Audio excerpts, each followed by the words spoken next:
Good evening, all of you. Welcome to the third webinar of the series of webinars organized by Ag-Biz Society. I am Chatura Ratnayakar, the president of Ag-Biz Society. Ag-Biz Society of the Department of Agribusiness Management was formed with the intention of providing quality academic exposure, promoting extracurricular activities, cohesion, and networking among the students to meet career aspirations of skill for the betterment of the students. It gives me a great pleasure to extend a warm welcome on behalf of Agri Society, Faculty of Agriculture and Plantation Management, Wayamba University of Sri Lanka. First of all, I appreciate your interest in exploring these opportunities in this pandemic period by joining our online webinar session conducting on challenges in agri-food business management. Assessing the outgoing needs for education, Agri Society decided on setting up a proper online session for everyone, where there will be provided with high quality entrepreneurship standard skill and learn in a competitive and challenging environment. The main objective of the webinar program is develop entrepreneurial skills of students, explore new opportunities, discuss and identify common issues related to the corporate world, aiming exposure and problem solution skill development of students. Today we pleased to welcome one such great resource person, consultant of social enterprise, ABA Agri Consultancy, Mr. Anuradha Ranasinghe. We proudly welcome you, sir. Thank you so much for accepting our invitation to grace the third webinar session. To achieve every step in success, there were always some valuable persons behind us, especially Senior Professor J.C. Agri-Singhe, Dean, Faculty of Agriculture and Plantation Management, Professor HMLK Herath, Head, Department of Agribusiness Management, and Dr. JMM Udugama, Senior Treasurer of Ag-Biz Society, and all the other respected academic staff of Wayamba University of Sri Lanka. Once again, I welcome you all. Now I cordially invite Professor HMLK Herath, Head of the Department, to address the webinar. Okay, good evening, everybody. And uh, uh, the people in the agribusiness uh, Ag-Biz Society and the Senior Treasurer Dr. Menuka Dugama and our beloved speaker, Mr. Anuradha Ranasinghe, and distinguished participants. So it's indeed a great pleasure me to join this webinar, so which was organized by the, so one of a group of students, actually all students in my department, right? So who are a part of the Ag-Biz society, so who always, so do engage in a lot of important activities like this. And so let me congratulate the Ag-Biz crew, right, for organizing such a successful series of webinar. So this is the last the event of this webinar series, so which is taken by Mr. Anuradha Ranasinghe. So I'm pretty much happy, so looking at the success of my students, so our students, so of the university, of the faculty and the department. So in the same time, so I'm very happy and cordially welcome Mr. Anuradha Ranasinghe, so who is so one of our brilliant students at that time, right? And although he is not a part of the agribusiness department, right? So I'm very happy to announce you that he has been such a eminent entrepreneur of the country, running his own business and so providing a good service and contribution to the agriculture sector. So which I expect from, right, so all of the graduates at this during these days, right? So not going behind asking jobs, right? So running one your own business and so being a good entrepreneur of the country, so which is currently a national need. So let me talk about the topic, the challenges in agri-food business management. So which is a very timely topic. So where we are, in a time we are facing in a crisis. So in terms of, supplying of food and, a lot of things. And so the agriculture sector, the food business sector, so is in a little bit of crisis. So for which I hope, so Anuradha would, suggest, certain solutions, and so he will bring his views as well during his speech. And so again, so let me, congratulate and thank us all, our students, right, in the Ag-Biz society. So especially Dr. Menuka Dugama, so who has, given a lot of advices and encouragements to the students to organize, such a great events. So I will wind up my few words. Again, hoping that so you would enjoy this session. So pretty much. Thank you very much. Thank you, sir. I would like to introduce and invite today's resource person. He obtained Bachelor of Science in Agriculture from Wayamba University of Sri Lanka, specialization horticulture and landscape gardening in 2016. He has served for two non-profit companies named Rural Return Guarantee Limited and Lanka Good Market Guarantee Limited.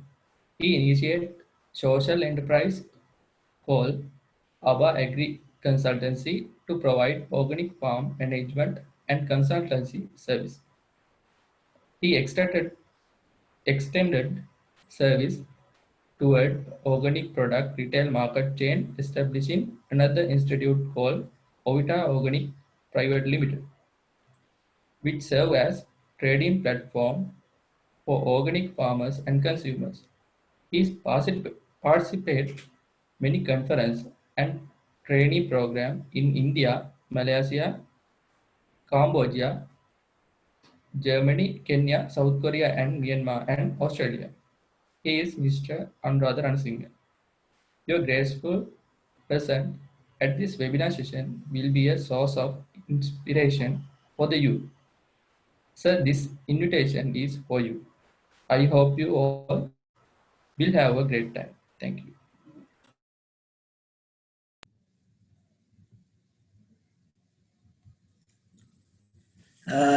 Good evening, all of you.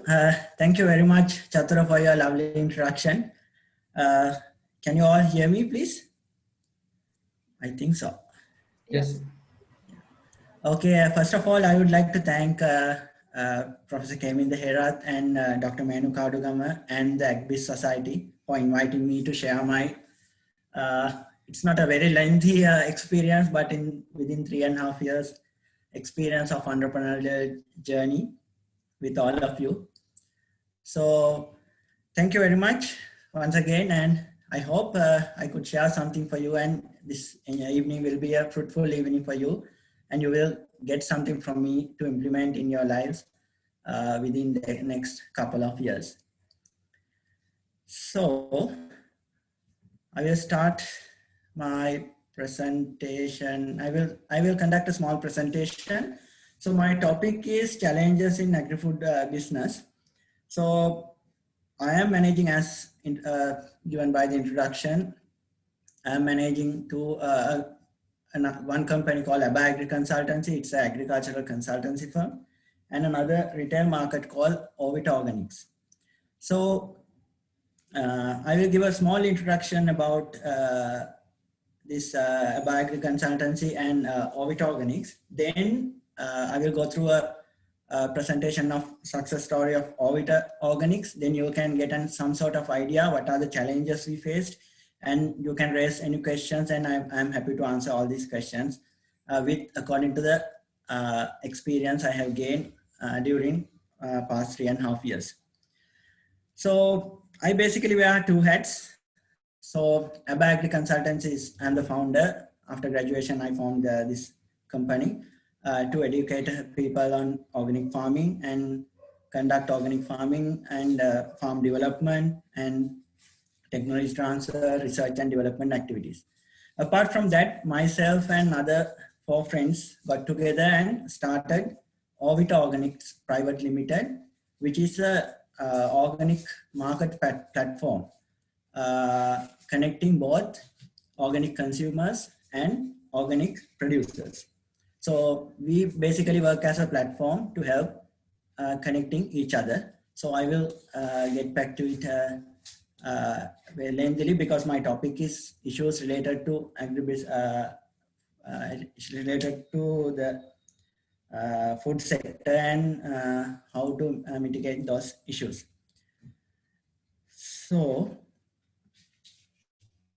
So this is the link between Agri Consultants and Orbit Organics. So I'm not going to explain more about Agri Consultants because it is not related to very much related to the topic which we are talking about today. But if you're anybody interested about the entrepreneurial journey and what are the challenges, I'm happy to share with you with the experience of Agri Consultancy as well. So let's go through this presentation on Orbit Organics.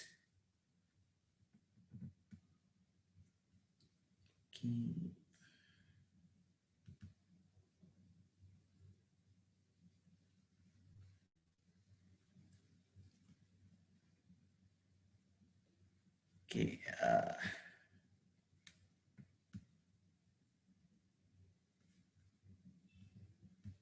Right.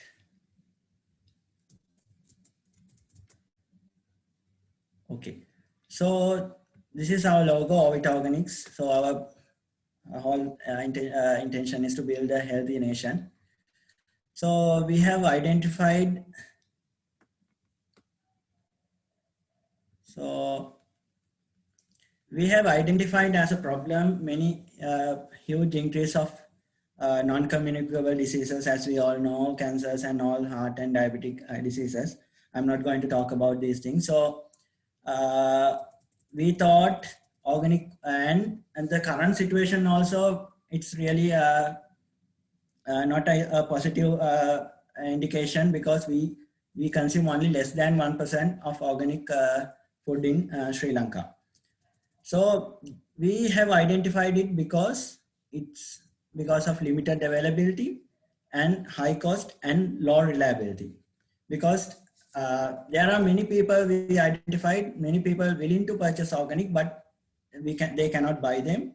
Sometimes those products are not affordable for them, and they don't rely on the quality of the product because they cannot guarantee, and nobody can assure whether the product is real organic, because there's a lot of issues has happened, cheating people and claiming products as organic because of that.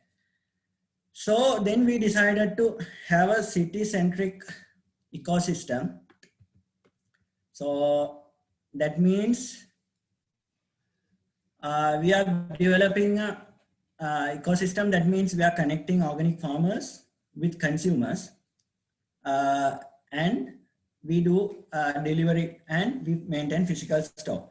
So right now we have a store in Ragama. So we started it in 2017, and mid-December we are opening our other outlet in Nugegoda in Amuljanea Junction on December 16th. Then the whole business model is to convert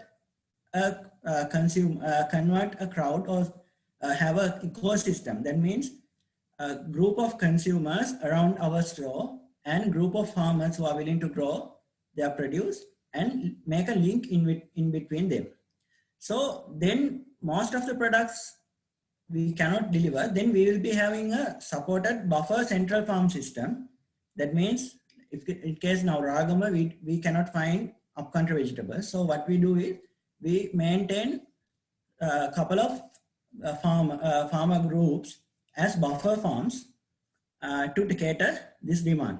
So this is the model connecting the consumers and organic farmers as the business model.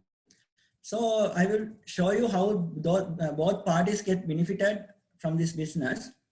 As farmers, they will get a guaranteed market and they will get a higher price. I will discuss it later on. They will get a high price because we go up with the buyback guarantee with our farmers. And the consumers also get reliable, high quality organic fruits and vegetables and organic products at an affordable price. So this is a business model.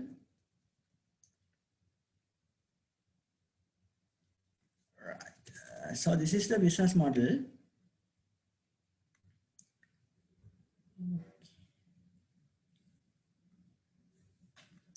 Give me 1 second to maximize slides. Right. Okay. I think now the slides will be clear for you. So this is the business model. So farmer is in one side, consumer is in another side. Consumer is in another slide.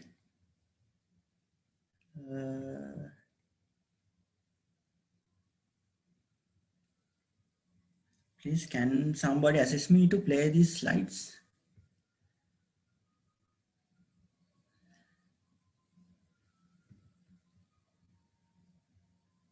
Please, any volunteer, please, because I'm not very familiar with. I think there's a button at the end, like the bottom.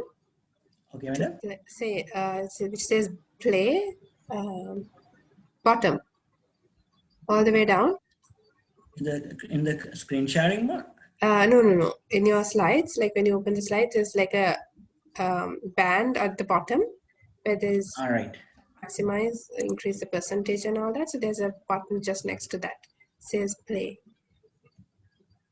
Like an icon.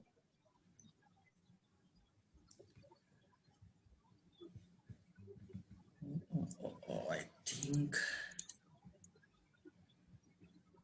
Oh, sorry about this. All the way down, like when you open the slides, can you see like there's a little band at the bottom where you can see the percentage, and then there's the language, slide 3 of whatever, like the number of slides and all that. So there's a button.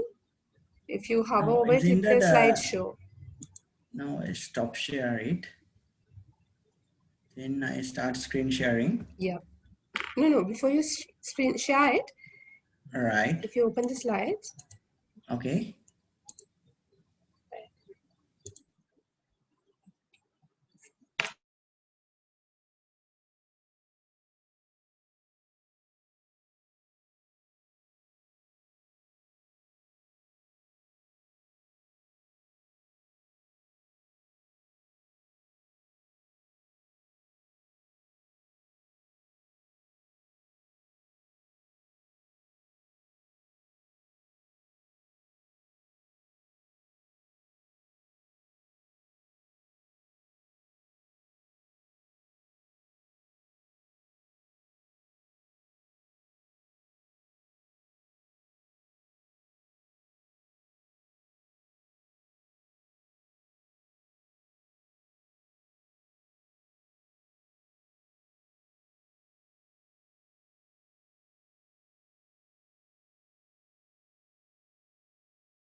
Okay, really sorry about the inconvenience of the technical issues. I think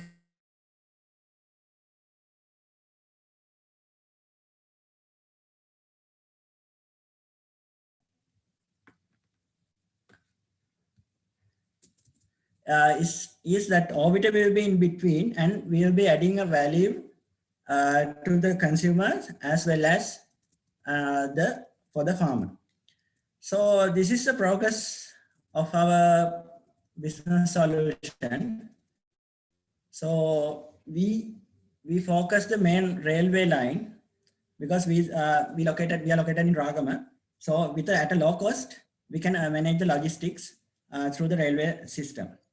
Then we started with 10 plus farmer groups and around 100 farmers who basically based along the railway line, and we can easily bring their products even in 5 kilos or 10 kilos or 100 kilos easily through the railway system.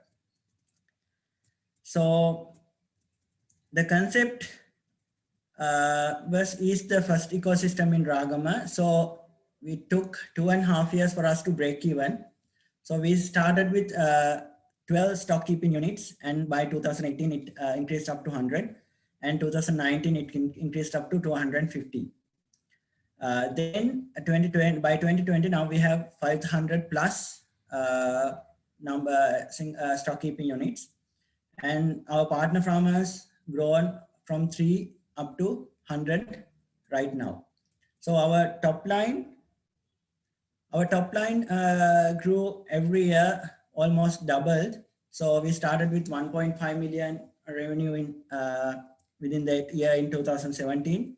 By 2020, now we are 11 million operating income revenue generating company. And certified partner lands also increased from 10 to 100.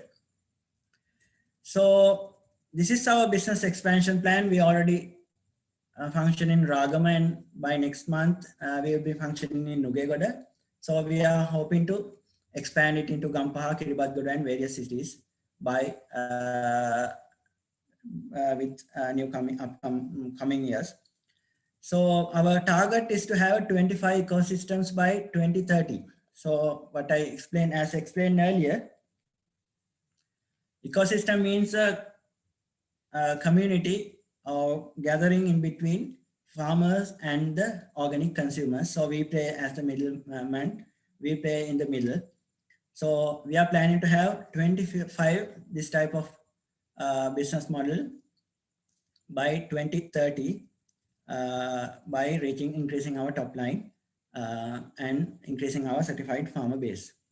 So there are 25, we have identified 25 major cities in the country. So we have identified those 25 cities should we have this kind of a business model to have organic food at more accessible and more affordable rate for majority of the consumers of this country. So we have changed lives of 1,000 pure-hearted humans. They can be consumers or they can be farmers. So right now, so they are working closely with us as consumers and as service providers with us. So this is the team, and this is the success behind our company, because we have 5 directors and 1 director. So we have a CEO who is having MBA and engineering background and project management. So I'm heading the supply chain, having the agricultural background. Mahesh is heading the IT section, and he's involving in all the online sales and all the online platforms. Kushan is having experience with the logistics. He worked earlier for a logistic company, and he's involving with the logistics. And Samita is into marketing. So this is the strength.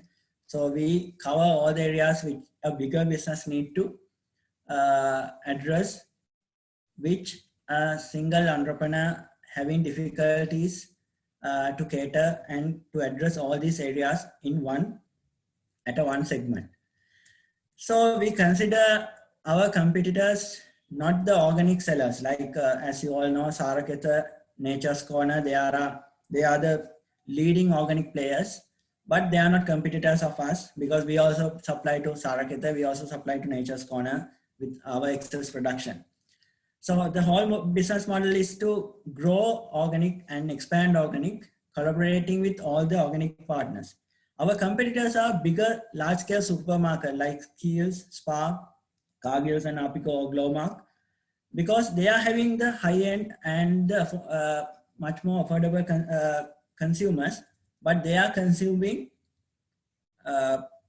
conventional fruits and vegetables.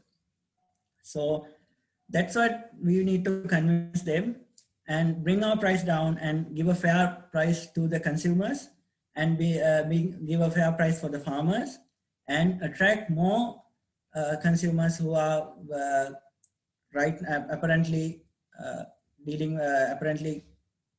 purchasing things from supermarkets to convert into our platform. So feel free to contact us through our website and Facebook and LinkedIn and Instagram on all the social media.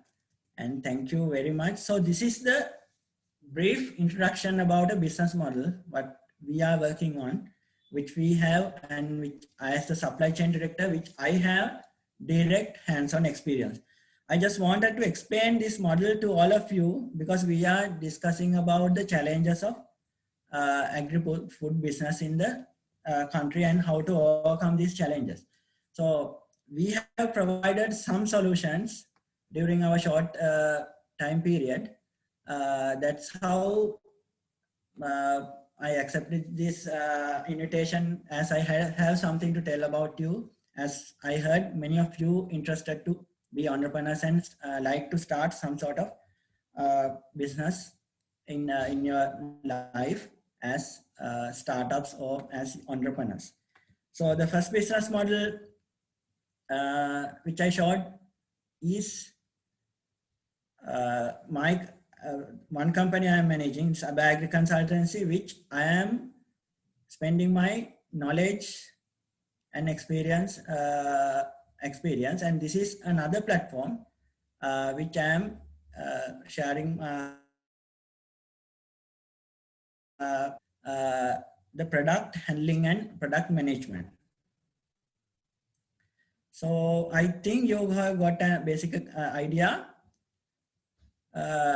about this business. Now I'm going to share you what are the issues and challenges we face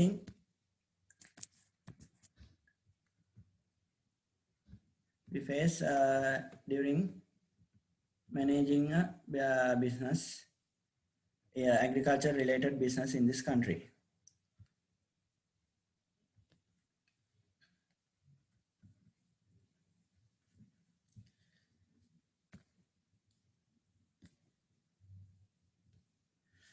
Okay, I think the slide is visible for you.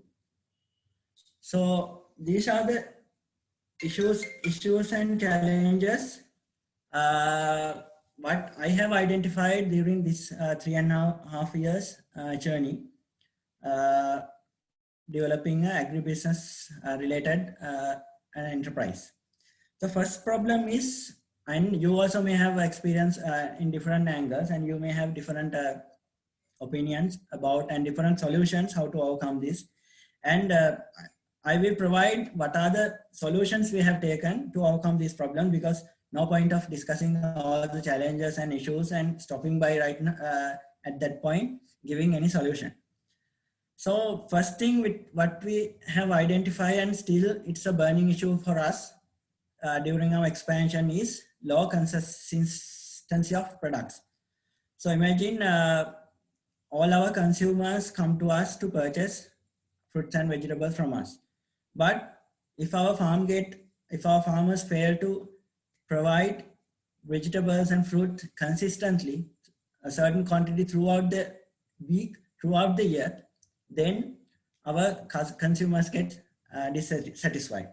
This is the biggest problem what I have experienced in the agri-food industry in Sri Lanka, the low consistency, especially when it comes to exports also. There's a big problem because we make an agreement with our end buyer at a certain price to deliver a certain quantity on a frequent manner, but we cannot find a consistent production. So it's really challenging for us, and we are operating several farms and we are helping several smallholder farmers to overcome, but still we have this problem.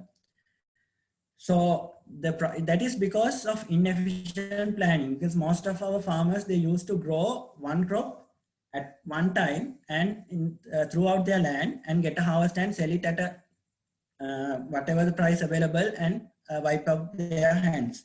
So in organic farming or in any business, this should not happen.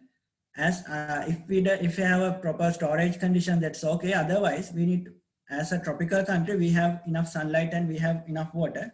So we need to regularly produce any products consistently. We need to deliver to the market the required quantities. So to overcome this issue, what we have done is we implemented a crop planning system to our farmers, and we train farmers. Okay, sir, okay, this is the way you need to do. I need 2 kilos of long beans every week. Every Friday, I need 2 kilos of long bean. It's not a big quantity. So then according to that plan, we tell them to plant. So that means every 2 weeks that that particular farmer will be planting long beans in his field. So in a nutshell, or in a if we take his field, he will be having 3 stages of crop of long bean at a certain time. That means the harvesting one, another batch which is getting ready to harvest, and newly planted one. So that's the model which we work out, and we are slowly getting there, and our farmers also getting used to it. And now they are saying, okay, sir, now we know the model, and every week we are getting some sort of income, and this is really helpful for us. And we train them not to depend on one crop, and we give them a combination of crops. So if one crop fails, at least they can have an income from another crop, because this is organic and this is very sensitive sometimes for, especially during the rainy season, for fungal diseases. So that's what we tell them. You need to at least cultivate 5 varieties, block your garden or block your agricultural land into 3 blocks, and try to cultivate them 5 varieties in 3 different age periods. Then the other issue what we faced was poor networking. So this is another problem. Even though we are a small country, our farmers and consumers and the middlemen are not interconnected. Sometimes farmer doesn't know the Colombo price or the Ambulo market price even. And even the middlemen also don't know where to find these products. So I get a lot of inquiries from some export companies. They are not bigger orders. Sometimes you may be thinking export means I need this amount at this quantity every week or every month, this quantity. But some of the orders, especially to Middle East, they're asking Murunga 2 kilos. Okra 5 kilos, Mugruana 10 kilos. They are very smaller quantities, but then we need to supply it every week and throughout the year. That's again consistency. But the problem is we don't have the network is not there. So imagine we are very lucky as a country. If we take wood apple, the Anuradha wood apple season starts early in August. Then it slowly goes over the upper part of the dry zone, Polonnaru, and the final wood apple harvest we can get around in February in Nabilipitia and Suryavar and Moragal area. So at least around 10 months, 8 to 10 months, we have the production in this country. We have a Rambutan season in May in the wet zone, but Bibila again we have another Rambutan season in December. Even avocados, we have quite widely spread flowering fruiting season. Even jackfruit also we have a very nice from north to Badulla and to Gaul to Kegol. Throughout the year spread, we have jackfruit production system. But the problem is poor networking. Most of us, we don't know where we can find and at what time of the year we can find this crop from which area. And the other one is, so that means we need a good network of farmers. That's why, especially when expanding organic agriculture business, we need to network with each other. If we start to compete with another company, we want success. So we need to share whatever the excess thing have to supply to our competitor. Then we need to have the willingness to buy their excess product. Then only we can deliver the customer their expected things throughout the year, because the customer satisfaction is very important, and customer doesn't like to buy okra and carrot from our shop and go to a from organic shop and go to a conventional market and buy the rest of the vegetables. They would like to have a total package, total requirement of their week from a single store. So that's why we need to have a credible and open, transparent system. We need to network with each other. So that's why we are working very closely with our competitors like Saraketh and other competitors to overcome this issue. Then the logistic issue is another problem which we face in this country, because it's very hard to a smallholder farmer because most of the market is centered in Colombo, Kampaha, or some other areas. So the small farmer in Wayamba, he feels very difficulty unless he has a bigger quantity to deliver it to Colombo. So that's the biggest problem, and our transportation system is not efficient in that manner. So that's why at the initial stage, and when we are focusing the expansion and when we are launching our business, we thought to, because we based in Ragama, we thought, okay, we have a nice widely spread railway system. We need to select our farmers first from the railway line. The advantage is we can send those the products from through the goods train. Even 5 kilos also we can send in a small box. Even 150 kilos also we can send in a crates or in a bigger bags. Still we have some issues working with the railway system about how to keep the perishability and how to keep the quality of the product. But still it's a viable business model for an initial startup, and using the public transportation system, night buses and night mail trains to transport goods. When slowly business is getting bigger, then we can hire a vehicle, because when our volumes also getting increasing. So that's how we manage our logistic problem. And this is the biggest problem for smallholder farmers. Like, farmers are far away, they don't have any access to reach to urban markets because of this logistic issue, unless they have a bigger quantity. So the other problem is, I'm talking about the organic food business, what I have been involving within last 3.5 years. Low credibility, because everybody like to claim their products as organic, but the entire process is not transparent. Sometimes the consumer doesn't know who the owner of the products which he is consuming, who is a farmer. So we have a very open, transparent system. So any farmer, any consumer comes to our shop, they can ask, they can question and find out from which farm this product came from. So we have a widely developed transparent system. So that's how, when if we don't have any product, we say, no sir, this week it's not available, and we are not buying from the open market and selling and claim it as organic. And we said for fruits and vegetables, we sell only certified organic products. It can be third-party organic certificate, which is expensive thing for a farmer.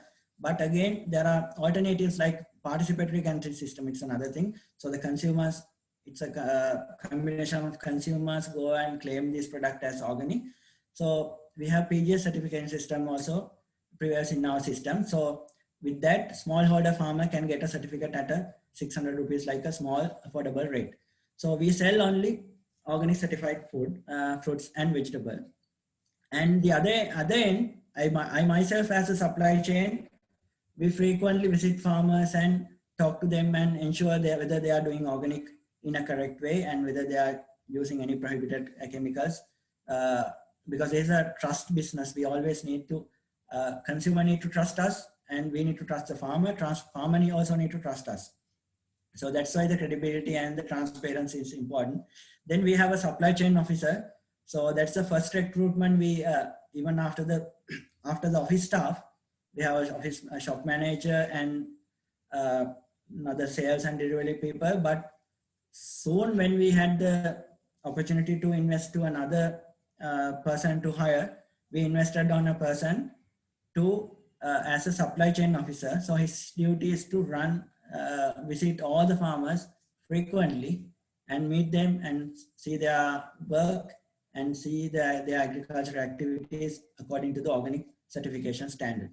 So that's how we won the trust and credibility among consumers.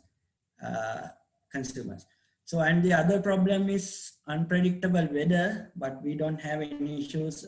We don't have any solutions for the climate change, but we can mitigate through cultivating various types of crop without depending on few crops like tubers. If we diversify our crops range, and if we educated our consumers, you also need to eat like crops like puhul, labu. So they grow really well under harsh environment conditions, but they are really good healthy vegetable. So that somehow we try to manage through product diversification and through some tunnels we are working on with the farmer group in Walapane. So they grow during the heavy rainy season. So they grow under tunnels and we can prevent losses. And we have couple of farmer groups. So if one area like our Walapane farmer group, they are severely affected during the northeast monsoon. But the northerly farmers, they don't affect very much from the northeast monsoon. So, but they affect during the May season from the southwest monsoon. So, but likewise, we manage our supply chain maintaining several farm groups throughout the country. Then we can adjust our supplies at up to some sort of level under harsh weather conditions. Then the other thing is, because we are dealing with mostly with fresh fruits and vegetables, apart from cereals and rice and all the other value additions, waste is the biggest problem if we are working on with the fresh perishable items. So this was the biggest problem with what we faced during our early stages. So with crop planning and with proper market identification, we were able to minimize waste. But still we have some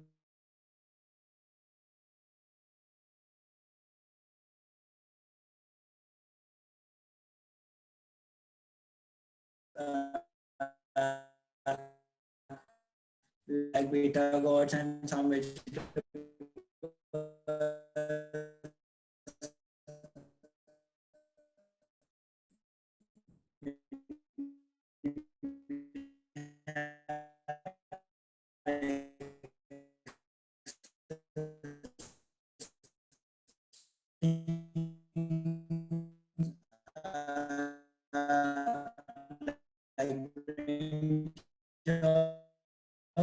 we dehydrate and pack.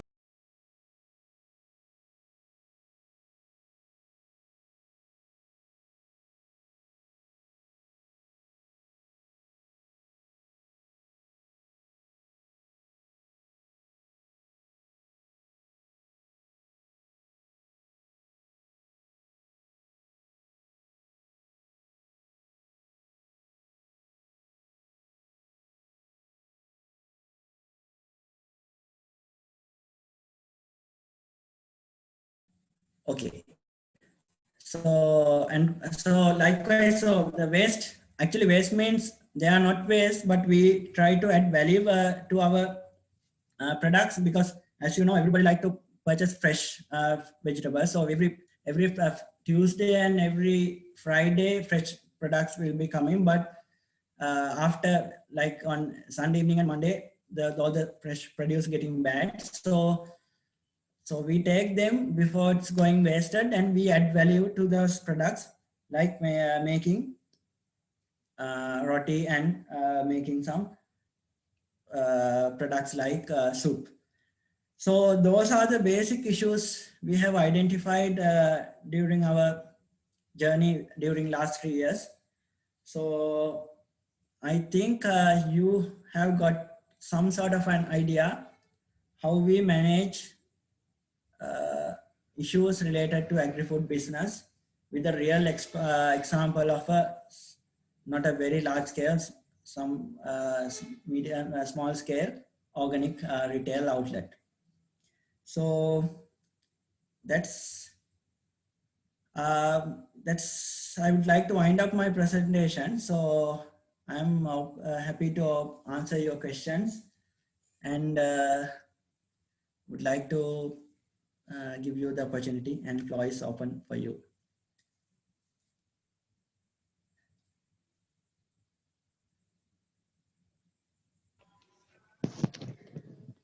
Thank you, sir. Before start the Q&A session, we have a kindly reminder for all participants. As we announced before, you will be rewarded with the valuable e-certificate of participation. If you wish to have the e-certificate, there is link below in the chat box. Please take few minutes and fill it, and note that the link will be closed within 1 hour. Please be kind enough to submit the form only for one time. And now it's time for Q&A session. If you have any question, you can use either raise hand option or you can drop a message to the chat box.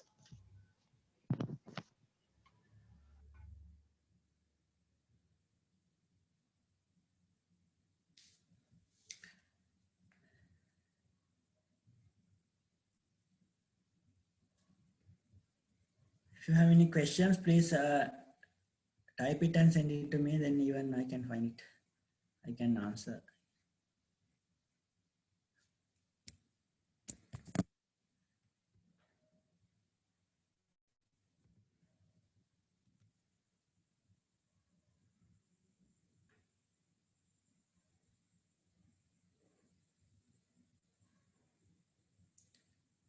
So I got a question, how to join Orbit Organics as new farmer with 3-acre land? Good question, because these days we are looking for committed farmers. So please get back to us, then we'll guide you how to join and go with us. Cannot we grow organic food under protected environment called greenhouses? So the typical greenhouse system we have experienced, it doesn't work, like grow bags, because our organic media is not very rich comparing with the chemical synthetic fertilizer.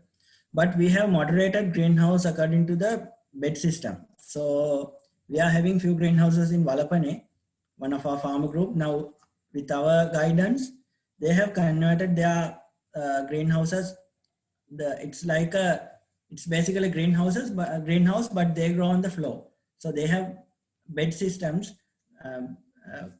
growing beds inside the greenhouse. So likewise, they converted them and they are doing, because the biggest constraint is we don't have organic fertilizers available in Sri Lanka to apply as organic fertilizer inputs.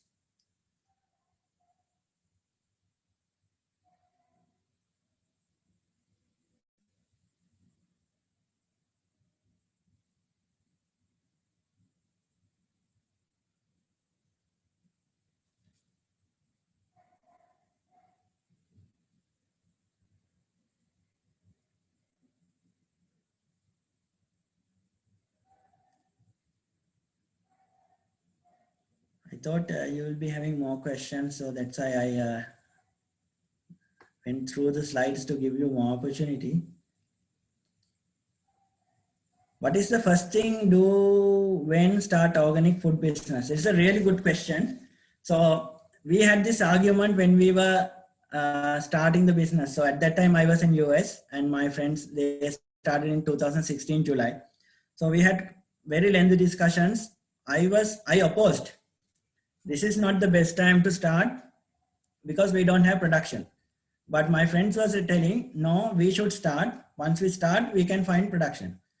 So it's like a chicken and egg. So we don't know which came first. So as you also asked, the first thing is we need to analyze the market. That is the success story of the combination of Agri consultancy and Orbit Organics.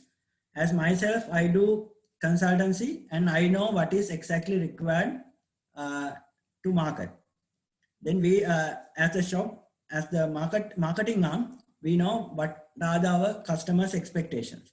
So it's a balance between the supply and demand. So with that thing, we know how to manage. So we never try to increase any side of the scale. So we always increase the production looking at the demand, because if the demand increase and production is not there, then customer will be dissatisfied. And the production increase and there's no demand, and if farmers unable to sell it, then farmer will be dissatisfied and they will never do organic. So the thumb rule is to identify the market and analyze the market and grow crops according to consumer preference by analyzing the market.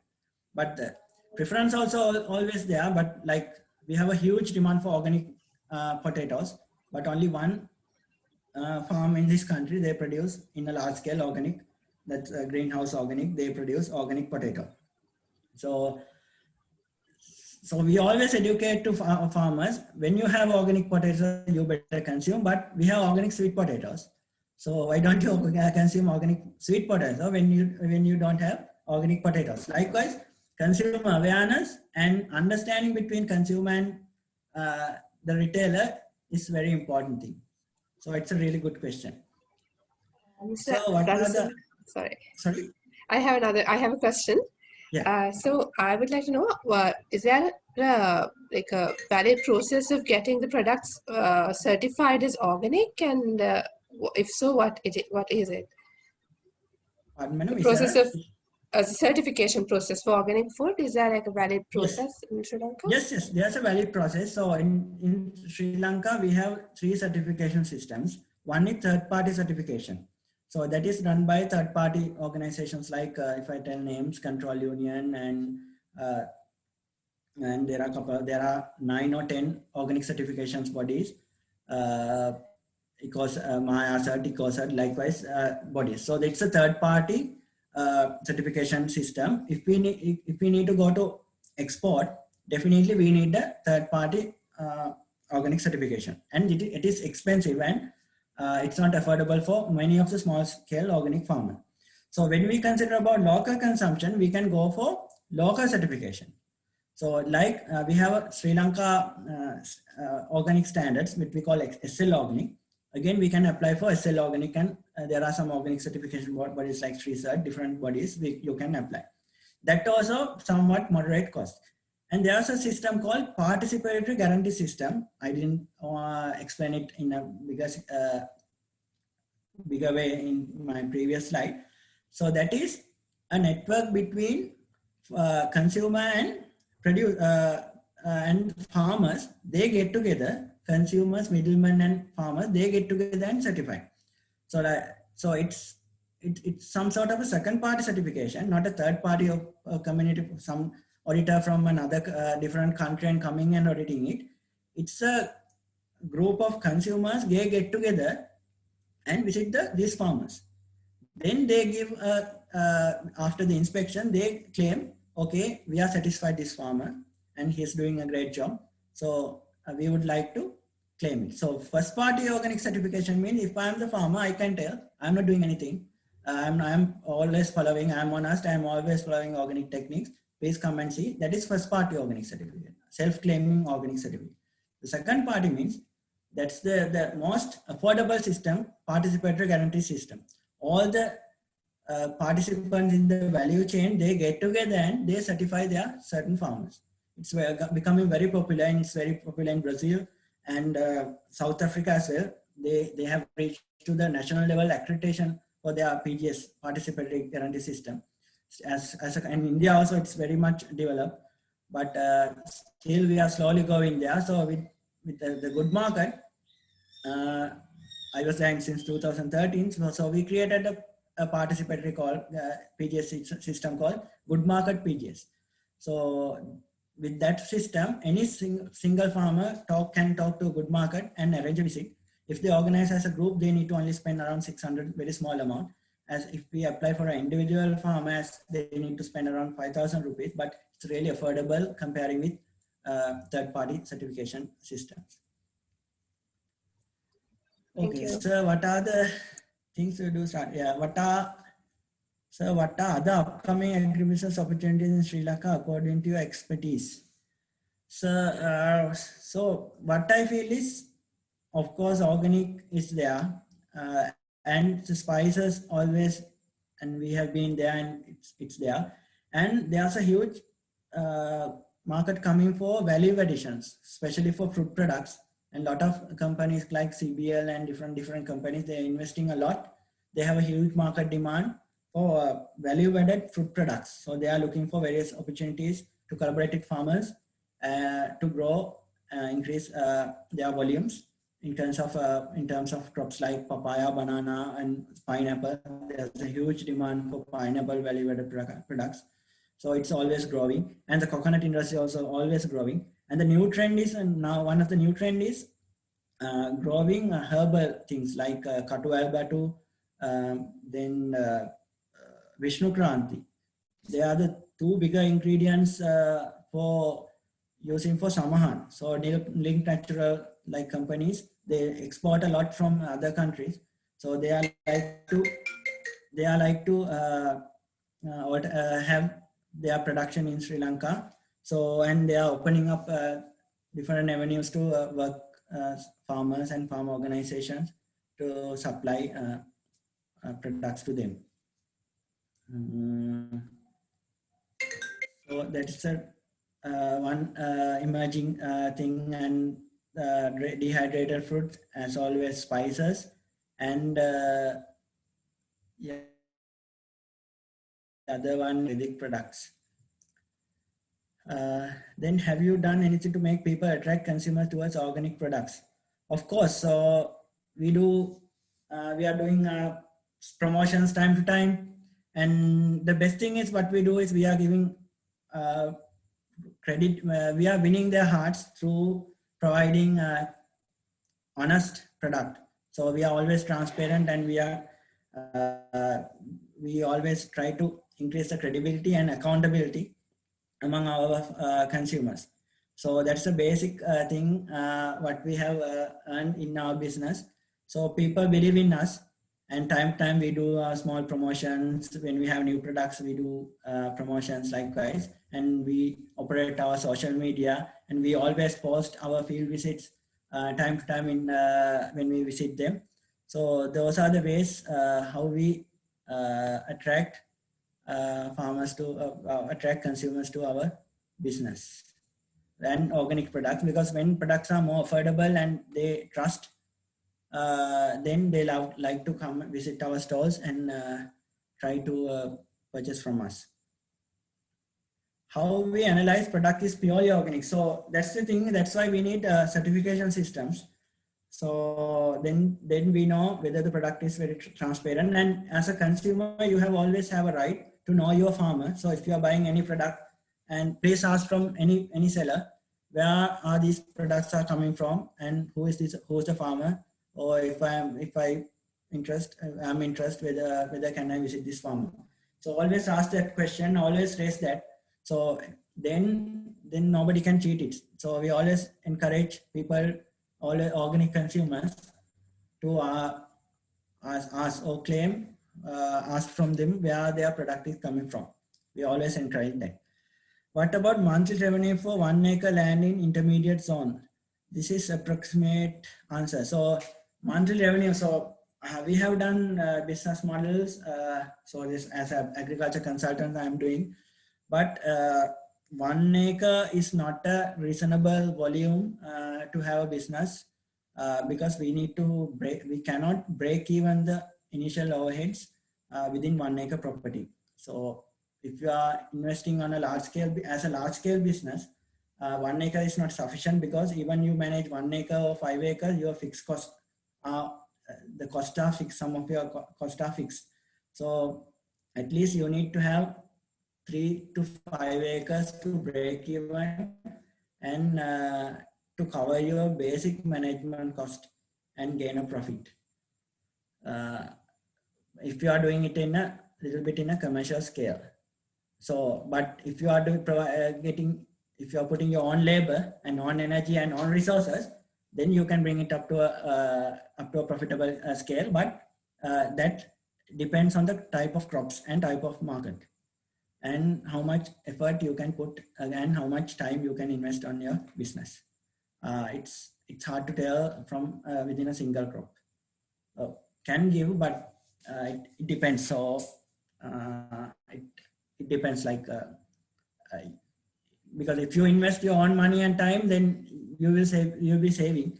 But if you need to hire people and do it, then you won't making any profit from that business. Right. Next question. What are the minimum requirements for the USDA certification? So minimum requirement USDA is for perennials. Perennials, like perennials. So that means the crops which are growing more than 2-3 years, like coconuts. For perennials, it has to be 3 years free from agrochemicals. That means that the particular land should be free from using agrochemicals for 3 years. That's a first thumb rule for perennial crops. And annual crops like vegetables or fruits, it should be basically vegetables. It should be 2 years. And the other thing is your land should be free from cross contamination. Like your neighbor is applying any fertilizer, and if that fertilizer comes to your land during the rain time through surface runoff or through erosion, then it's a disqualification to get an organic certificate. So those are the key things if you need to go for a certificate.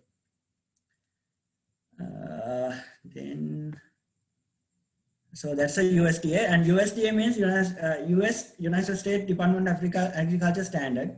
So likewise, we have Japanese standards, EU standard. Different standards are there. Basic rules are almost same, but time to time, depend on the country and depend on the region, some rules are changing.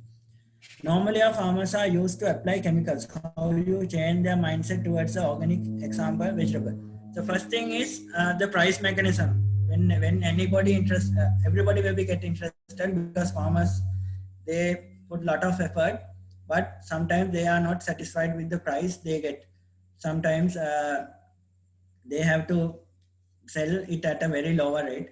So as Ovita, we have a buyback agreement system, but we provide them a crop plan. We will not be buying the entire product which they will grow.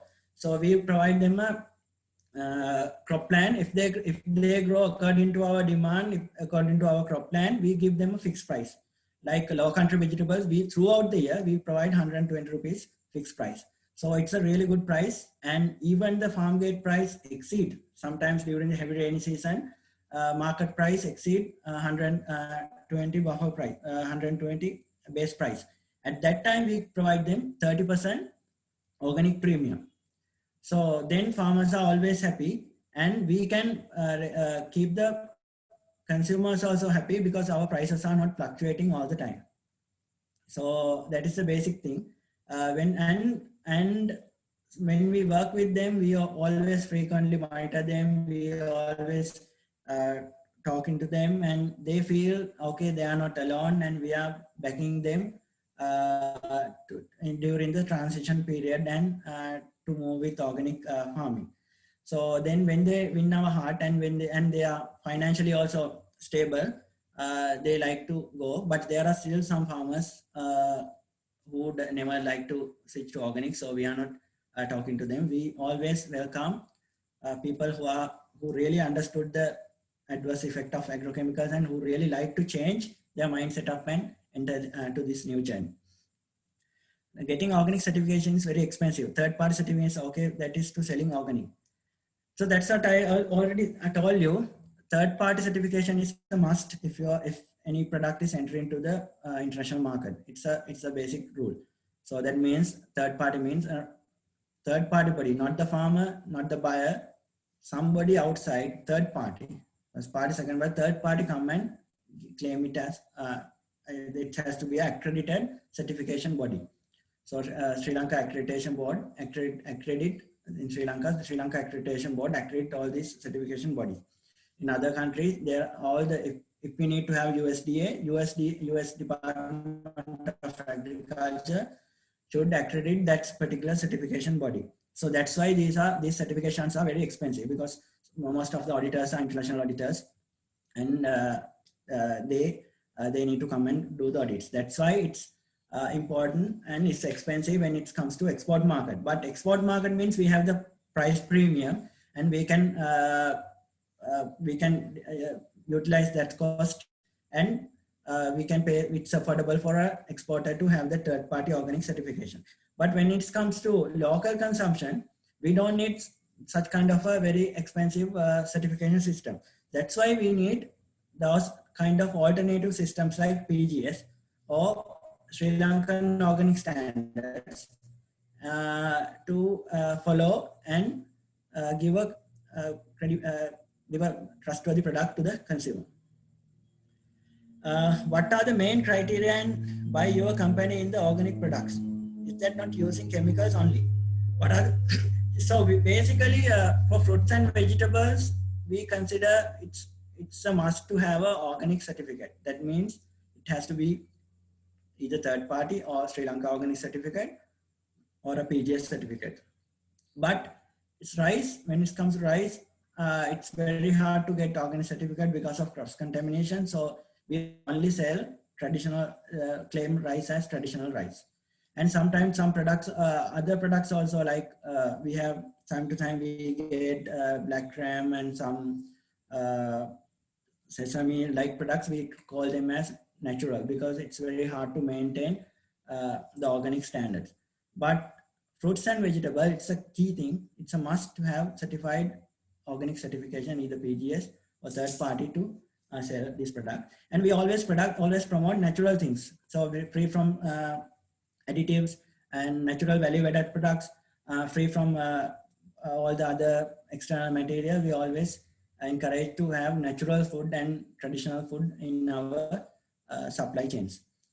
How to join organic as a new farmer with already assets? Right. Department of Agriculture actively in GAP, good agriculture pattern. They provide certificates for GAP, also kind of safety and organic food product. What are your involvements in GAP farmers here? So GAP means good agricultural practices. So it's not basically organic. It's not organic. It's because under GAP we can apply organic certificates, and nobody tell there's no limit. So that's why I have some concerns, unless there's a officer called CAB officer, Council for Agribusiness. So the whole GAP program managed by all the GAP farmers will be allocated by the department and monitored through a CAB officer.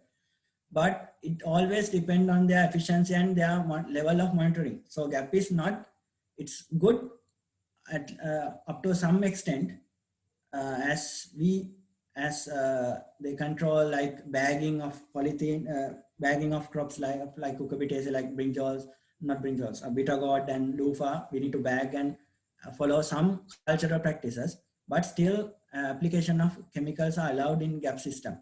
So, and they have not clearly told application of agrochemical is the last attempt, and you need to follow all the cultural and mechanical practices before you apply agrochemical. But still there's a question mark, what is the place and what is the point which we need to draw the line and limit and minimize the usage of agrochemicals. Is there an opportunity for undergraduate for joining? Yes, last year one of your senior joined with us. He spent his 3 months internship at Orbit Organics. So this year, because of the COVID situation, we couldn't give you an opportunity. But hopefully, in next year, definitely we would like to give 2 opportunities, one in Ragama and one in Nubiyagada for sure. Compared to chemical use vegetables, organic vegetable yield is low. Can all farmers convince this organic? Can all farmers convince this organic? The first question I can answer. The second one I'm not pretty much clear. Compare the chemical use with. No, this is a problem. What I have experienced when a farmer use agrochemical and suddenly switch to organic farming, there's a huge yield gap because our soil is not healthy. Our soil has to be adding so more organic matter and developing the soil microbiome levels. Only our soil will get rich. So during the initial transition period, there's a huge yield gap. That's why always our farmers and everybody complaining organic the organic yield is low comparing with the conventional yield. But if we practice it to 3 to 4 years or 3 to 4 seasons, and if we always follow practices to improve our soil, definitely. So I guarantee you, our soil is getting better and our plants are getting healthier, and there's no such a significant yield loss comparing with conventional and organic. And it's proven in other countries as well, and I have proven it in my other some in like lands in Baunia as well. So they are getting unbelievable yield, and it's sometimes almost always equal to the conventional level. And farmers sometimes like they tell, sir, if we apply chemicals, our duration of our crop is only 3 months, 3 or 5 months. But if we do organic, we can extend it up to another 1 or 2 months because the roots are growing well and they are drought tolerant, and because of the widely spread root system, and the soil is healthy and microbial activity is healthy. So there are a lot of benefits of organic farming, and it's not fair to compare soon after conversion the conventional yield and organic yield at one point and tell this is not a viable business. Is there any opportunity? What is the international demand for organic food? So after drug and how we can export our organic product and how we can find buyer interested in organic products? That's also a good answer. So international demand is growing every day, and this is one of the fastest growing industry in the world. So if you go to IFOM statistics, after medicine and all the other things, this organic agriculture food industry is one of the biggest, having the increasing rate, one of the biggest expanding industry in the world. So go to IFOM. IFOM means stand for International Federation for Organic Agriculture Movement. Go for IFOM website, and they have every year with the FIBL. FIBL means it's in Swiss. There's a Swiss international body to do organic research. They and IFOM every year they reveal all the statistics. They do surveys and they increase. So according to them, organic farming is one of the increasing, expanding business in the world. So the demand is always there. So if you are looking for interested in exporting, the best option is first, don't try to export by yourself. First, go and find an exporter and try to supply him. So he will tell you, he will hold the whole entire responsibility and on behalf of you, because he is the one who committed to the end buyer. So then you can talk to him and ask supplying to him. Then he will give you a smaller quantity. Then you can find it and you can slowly start supplying to them in smaller quantities. So once you develop volumes, then you can think, okay, now I am satisfied with my business model and now I am satisfied with my suppliers. Okay, I need to take a decision and I need to enter to the market with the available, as an individual with the available resources, so available the products. So that's the best advice I can do. And as always, and always try to focus some value-added product, or perishable also fine if you have a direct consumers, or some value-added products, or some other dry product, because now Ovita will be launching in January in Switzerland and Germany, and as Ovita specials.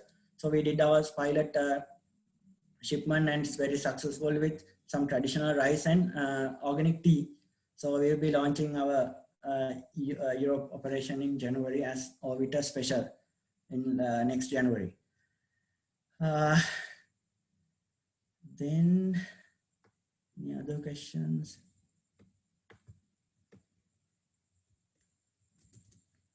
What does stands for orbiter? Orbiter means OWIT. Orbiter, what we call in every paddy field, there's a small patch of land, upland. If you are living in a wet zone, it's very famous. It's called orbiter. So that's where people used to grow, or the farmers used to grow their vegetables. But unfortunately, now this culture has gone away from us. So that's why we wanted to bring it back.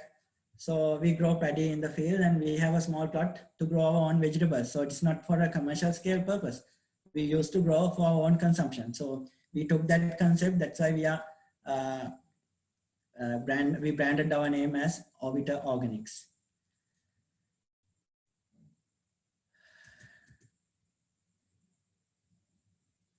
So are there any quality assurance process related to laboratory exercises, pathogens and disease likewise?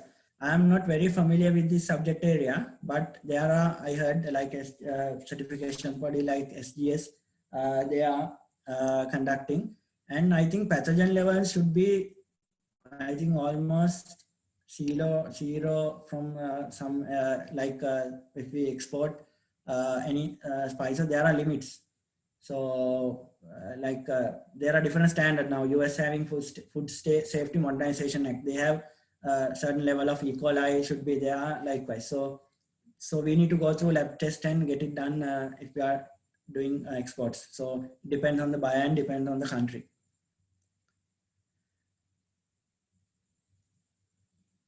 Sir, does the farmers truly receive a profit compared to their devotion from organic farming? Exactly, yes. I have proven it. I can show you. We have small scale farmers who are growing 30 to 4, less than quarter acre, who are getting around 20 to 30,000 rupees every month, selling smaller quantities, 5-10 varieties. Imagine if one farmer sells 2 kilos of long beans, 3 kilos of loofah, bitter gourd, likewise 10 kilos every week or 20 kilos every week at 120 rupees, how much he gets. And we have 2 running cycles in every Tuesday and every Saturday. So we developed that system. So we know the crop combination and we know how to plant the crops. So we have proven guaranteed income, and farmers also saying we are getting more income comparing with conventional farming. This is a really proven example in Vavuniya and even also. We can provide you the real. I have answered almost all the questions. If I missed one, please. What are the most effective crops as organic? What about proceed organic products overcome less consistent? What are the challenges?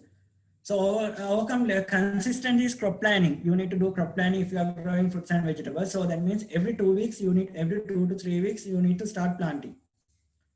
First, you need to analyze your market, and first you need to. So we as Orbiter, we give a farmer a certain quantity. We tell him every week I need 2 kilos of long beans from you. Then we do the math and tell him or her, you need to plant 20 long beans every week, or the number is changing. So I am not very familiar with the number. I haven't. So we tell her, he or her, you need to grow this amount. So then every 2 weeks they need to plant. So then they start producing regularly according to our market demand.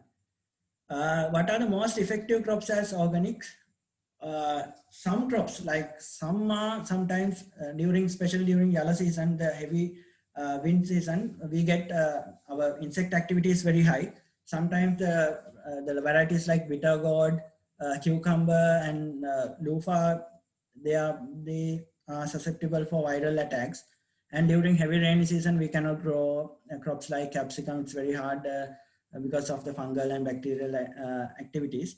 Other than that, if the weather is favorable and the crops like long beans, brinjals, cabbage, carrot, we can easily grow cabbage, carrot in upcountry, and long beans, brinjals, all type of what we call patola, snake gourd, many crops and okra, we can easily grow under organic farming conditions. They don't need any type of agrochemical, and they grow fast if we treat.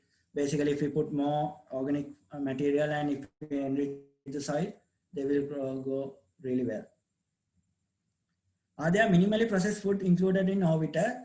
Minimally processed food, we have some traditional fruits like lavarier, jalapa during evening, and soup, those kind of products. But minimally processed food, still we don't have a supply. There's opportunity if you can find, if anybody interested, please come with your product, and we are happy to give you some, provide you a chance to trial out your product. And even anybody interested to grow and do organic farming, before I forget, I will tell it to you. So you are always welcome to join with us. We don't need bigger scale. If somebody can guarantee, I will provide you 2 kilos of long beans, or 1 kilo of long bean every week, or 1 bunch of gotugal every week. Likewise, we are happy to involve you in our business. And if you have any idea adding value added products, any product, recently I got a product from Kilnachi. They have they have 15 types of leaves, and they made a snack like a bite. So they added to the normal bite mixture, like the normal snack bites mixture. They added all these leaves, and they fried it in good quality oil, and it's very tasty. Those are very simple ideas, but so I bought 10 packets. Within 1 day, that went flew away from the shelves. So likewise, so if you have any idea, and if you have any value-added product, if you do it under government and the food regulation and all the standards, we are happy to provide you opportunity to say trial out your product in our online as well as in our physical stores.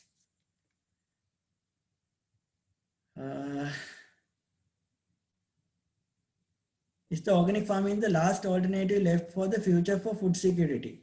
So this is one thing we have need to identify. We should not need to convert this whole country to organic. Organic is a market. There are people who are willing to consume organic. So our duty is to cater that demand. That's all. We don't need to convert all the farmers in this country, all the consumers in this country to eat organic. It's a choice. Okay.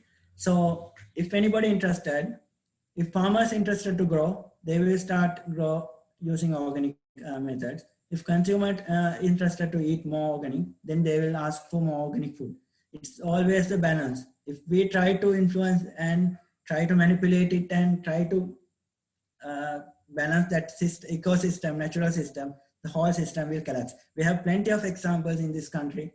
Vasavisanathri and they try to grow more traditional rice, and then what has happened, the farmers couldn't sell it. Most of the people cannot afford it. Then the entire system collapsed. So what we need to think is always as a balance. Always we need to cater the demand, and if people like to eat organic, they will eat. If farmers like to grow organic, they will grow. So we don't need to influence, or we need to put a pressure and spread. So we'll work neutrally, and if the people who like to join, they will join. So if organic farming is the last alternative, we don't know whether it's the last alternative, or whether we don't know whether are we doing the right thing even.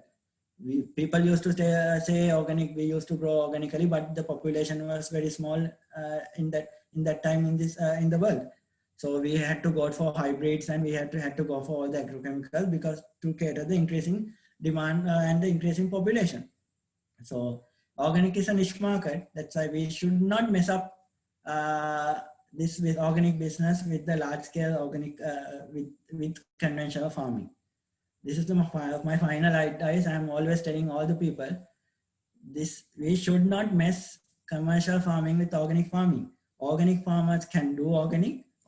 The middleman can do organic in a more ensuring more credibility, and it should be a must. We should not cheat farmers, and we should not cheat consumers claiming as organic as middlemen who will be involved in the business. And consumers, they trust on a business, and they prefer to buy at that price. So like we'll let the industry to grow. We don't need to influence anybody to convert to organic. I think that's the final.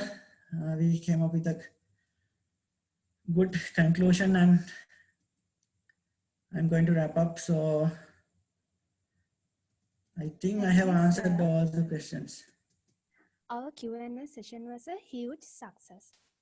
So thank you very much, sir, once again. Ending our Q&A session, there is a kindly reminder. As we announced before, you will be rewarded with a valuable e-certificate. If you wish to have the certificate, we have uploaded the link below in the chat box. So please spare a few minutes and fill it. And note that the link will be closed within 1 hour.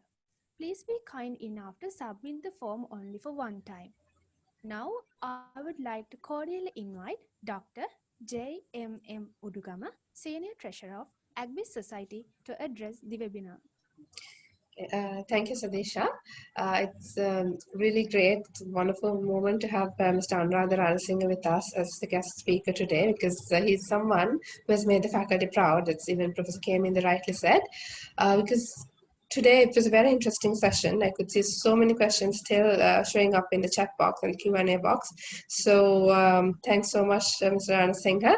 And we all aspire to be entrepreneurs. We are so interested in food, organic food, and we want to be entrepreneurs. We want to grow more organic food, but you are somebody who has actually walked the talk.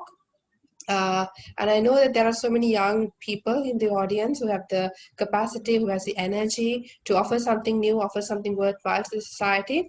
And I think your talk covered a lot of the things that a budding entrepreneur would want to know. And I think it's a push forward to make a leap forward. And I know Mr. Ranasinghe is very busy. He's always on the go. He's not only a consultant, he's not only an entrepreneur, he's a researcher, he's a motivational speaker.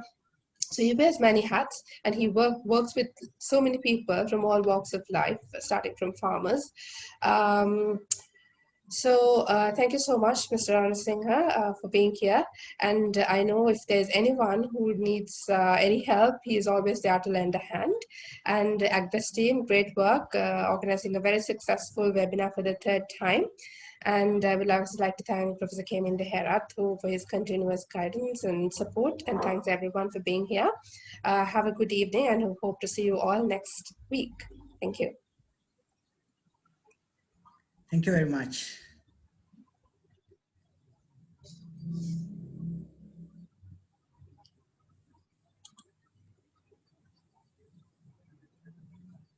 Thank you, ma'am. So it's pretty amazing. You are joining the third webinar session of the organized by Ag-Biz Society of our university. With the situation of the country, it has become a challenge for us to carry out society's activities. Somehow, with the help of you all, we have managed to complete today's webinar session successfully. Now we have come to the end of the session. I would like to take this opportunity to express my heartfelt thanks for all of you. First and foremost, I would like to thank Mr. Anuradha Ranasinghe, Agriculture Consultant, ABBA Agriculture Consultancy, for attending this event. We really appreciate that the time you spent sharing your knowledge with us. We have certainly learned a lot about the unique solutions for the challenges in agri and food business management. Thank you so much for agreeing to do the third webinar of the series, which is already a great success due to your presence, sir. Next, I would like to thank our brilliant and truly outstanding academic staff of Department of Agribusiness Management, whose leadership and vision steered this session from day one. A special thanks goes to Senior Professor J.C. Ranasinghe, Dean, Faculty of Agriculture and Plantation Management, Professor H.M.L.K. Herat, Head, Department of Agribusiness Management, University of Sri Lanka, and Dr. J.M.M. Udugama, Senior Treasurer, Ag-Biz Society, Department of Agribusiness Management, for your immense support and guidance to make this event a huge success. I would like to thank Mr. Damit Ekanayaka for all the technical support. Last and definitely not least, I would like to thank all the participants for joining with us. Hope you all found this event worthwhile and gain some knowledge from this session. You will be receiving a valuable e-certificate for the participation, and we hope to upload all the webinar sessions on our official Ag-Biz Facebook page and YouTube channel. I invite you all to take part in all the upcoming webinar sessions of our society. Stay safe week. Thank you.